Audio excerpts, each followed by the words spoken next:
இதற்கான பதில் எசேக்கியேல் 38ஆம் அதிகாரத்தில் உள்ளது. நான் கொள்ளையிடவும் சூறையாடவும் மதில்களில்லாமல் கிடக்கிற கிராமங்களுள்ள தேசத்துக்கு விரோதமாய் போவேன். நிர்விசாரமாய் சுகத்தோடே குடியிருக்கிறவர்களின் மேல் வருவேன். அவர்கள் எல்லாரும் மதில்களில்லாமல் குடியிருக்கிறார்கள். அவர்களுக்கு தாழ்பாளம் இல்லை, கதவுகளும் இல்லை என்பாய். அதாவது கோகு மாகோகு யுத்தம் இஸ்ரேல் மதிலில்லாமல் சுகமாய் குடியிருக்கும் போது நேரிடும் ஒரு யுத்தம் என்று பைபிள் சொல்லுகின்றது.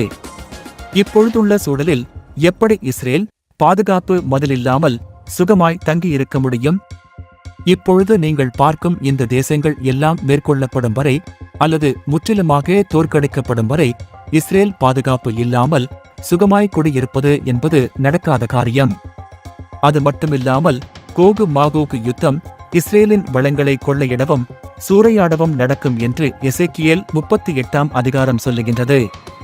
ஆனால் இன்றைய நிலையில் தூர தேச நாடுகள் வந்து கொள்ளையிடும் அளவிற்கு இஸ்ரேலில் ஒரு அளவிற்கு மேல் பெரிய வளங்கள் ஏதும் இல்லை.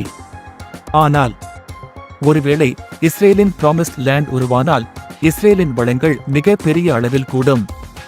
இவைகள் எல்லாவற்றையும் இணைத்துதான் நாங்கள் இன்னமும் 83ஆம் சங்கீதத்தில் சொல்லப்பட்ட தீர்க்கதரிசன யுத்தம் முழுமையாக நிறைவேறவில்லை என்று கணிக்கின்றோம். 83ஆம் சங்கீதத்தில் சொல்லப்பட்ட தீர்க்கதரிசன போர் இஸ்ரேலுக்கு ஒரு ஃபால்ஸ் பீஸ் அல்லது டெம்பரரி பீஸ் உண்டு பண்ணி அதன் எல்லைகளை விரிவாக்கி இஸ்ரேல் யுத்த பயமில்லாமல் தன் பொருளாதார வளர்ச்சியில் முன்னேறுவதற்கான வழியை திறக்கும் ஒரு போராக இருக்கும் என்பது எங்கள் கணிப்பு. இந்த போர்தான் கோகு மாகோகு யுத்தத்திற்கான முதல் படியாக இருக்கும் என்பதும் எங்கள் நம்பிக்கை.